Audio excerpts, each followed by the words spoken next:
Eu vou falar em inglês, mas não podia resistir a dizer algumas palavras na minha língua, que é muitas vezes esquecida quando temos reuniões internacionais. É uma grande alegria poder falá-la, mas vou agora passar para o inglês. I'm really delighted to be here and to join hands with many good friends of a long cause for the protection of the rights of the child, and as Constance was stressing, for making the violations of the rights of the child part of our common distant past. And I'm convinced that the discussions we will have in the session and in the conference will help us understand how close we are to make a paradigm shift in the issues we are discussing here. As you know, there have been many important international commitments, agreements undertaken by the international community, all of us who are represented here in Brasilia, to prevent violations of the rights of the child associated with economic exploitation of children, child labor situations. But it has been very important to understand that we are not only talking about one single phenomenon.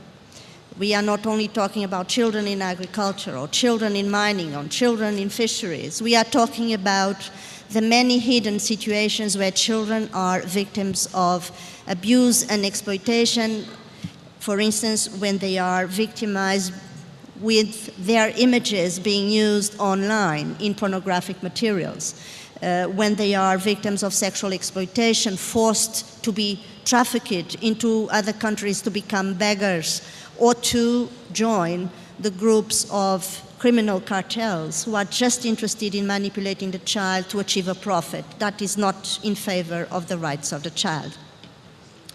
And as you know also, and we heard it this morning being said again, there are many things that as a result of these commitments we can commemorate today. And certainly for me, one of the important results is the fact that we can say that since the year 2000, there are less 1/3 child laborers than it was the case at that time, that we have less girls involved in these kinds of activities, that hazardous work is affecting less children than before. But of course, we are very far away from the universe we want to see happening for all children. And these signals of progress are very distant from the daily existence of millions of them. And this is what I confirm in my missions across regions. Now, if there is one word that children convey to me that is describing their life, is fear. Fear of being forced to get enrolled into a criminal gang. Fear of being trafficked and forced to join a prostitution ring. Fear to be forced to beg in the streets. And the fear goes on and on and on and on.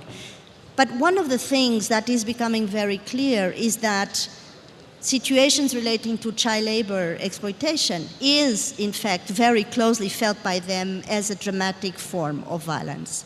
And there are so many things that bring them together, and we heard it already this morning, but I think we need to realize that both situations, child labor and violence, are still unfortunately socially accepted. And the perception, the attitudes, the behavior of people help to maintain them as part of the reality or force them to go underground. We know that both have a dramatic impact on the development of the child, on the education of the child, on the health of the child. And we also know that very often it is situations of violence that force children to run away from home, stop going to school because they are victims of rape, or run away from an institution where they are coerced and treated through unacceptable disciplinary measures that humiliate them, that torture them, and that denies them the respect for their fundamental human dignity. So all these situations, in fact, bring these two realities together, and I want to illustrate to a few of those circumstances that, as part of my mandate, I get reminded of on a daily basis. As I said, so many times we see thousands of kids running from home because their families are ill-treating them, because they are victims of sexual abuse, because they are physically aggressed, they are denied food, they are just put out of the door. But when they are trying to find a safe place for them to survive, in fact, as a survival mechanism, what they find is danger in the street. They go into the unhealthy places where they are at risk of being aggressed by other gangs, older kids, the police. They are at risk of being captured and deprived of liberty. They are, in fact, they are becoming part of the whole invisibility of the so many children that we want to talk about and we don't seem to see in front of us. And in the street, girls, which are very often forgotten, are particularly at risk. They are at risk because they very often have to disguise as boys so that they are accepted by the peers. They are victims of sexual abuse and drawn into sexual exploitation rings. Very often they become pregnant, and they are starting a new generation of street children, of street young mothers, and the vicious cycle that just gets perpetuated over and over again. As you know, for children who live and work in the street, very often the lack of a legal residence makes it very difficult for them to have an identity card or a birth certificate. And with it, violations will get more and more invisible and hidden. So they are labeled as a danger by society, they are stigmatized by the community, they are very often neglected by their families. And so often we see the authorities, either for their own protection or to clean the streets, just putting them out of sight, but in situations and settings that in fact are associated with abuse and violence and are not defending the rights of children. I'm particularly worried about the way these kids are getting drawn into criminal gangs and how they are forced to do petty crime, petty thefts, but also how they are passing drugs and arms in so many countries around the world, and they are the ones who get into jail, not the adults and the networks who are using them. But let me turn into another dramatic situation that we have talked a lot about already, which is young people, children involved as domestic servants. Again, very invisible, very much behind the privacy of the home, but at risk of sexual abuse, forced to work very long hours, not being protected in their development, denied access to school or any form of education, very often denied holidays, denied wages. And the recent report launched by ILO, in fact, is very important in this regard because it describes all these forms of violence that surround the daily life of these kids in a dramatic way. I'm going to just quote, these different forms. Beating, kicking, whipping, scolding, denial of food are some of those forms, in addition to sexual abuse, that are mentioned by the ILO report. And then we have children who are victims of trafficking. We have talked about it already a number of times, and Constance mentioned it a moment ago.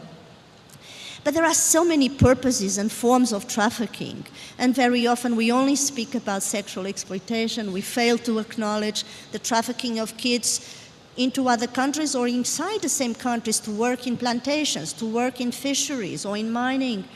We forget to speak about the children involved in begging situations. And I'm always struck by the number of countries who have ratified not only the Convention on the Rights of the Child and its optional protocol on the sale of children, child prostitution, child pornography, but also the Palermo Protocol on human trafficking. We have today more than 130 countries that have national legislation prohibiting trafficking, human trafficking.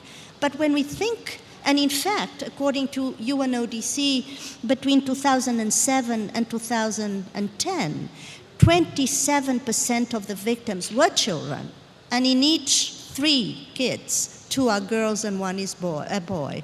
So we are talking about a huge group of children who are affected dramatically. But the enforcement of the legislation is a big challenge. So they remain in that situation, and collaboration within countries and across countries becomes very difficult. So the point I want to make is that we have a huge opportunity of sharing great experiences, lessons that we have learned, but we have above all the opportunity to remind ourselves of the strong commitments that have been done and cannot be just a word we repeat in declarations when we meet in very high-level meetings. This is to be repeated in our daily work when we work as a UN, joining hands with all the agencies, funds and programs like UNICEF and ILO and the Office of the High Commissioner for Human Rights, so many others. and the great opportunity to tell the story of the important regional initiatives and national initiatives that can help us see a light at the end of the tunnel and give us the hope that we are doing will make a difference tomorrow. Well, I hope today, but will make a difference tomorrow and will not keep being postponed, as unfortunately has been the case so many times. Thank you. Thank you very much. Thank you very much, Marta, for describing and putting it so real, the images of the children and the circumstances that you find them in as you carry out your mandate. And now I'm going to shift over to Leila, who is going to, I'm sure, provide an equally graphic and disturbing situation of what she finds within carrying out her mandate. Leila, I introduce you, please. Marta, I think that Marta gave you an image of the violation against children in peaceful context.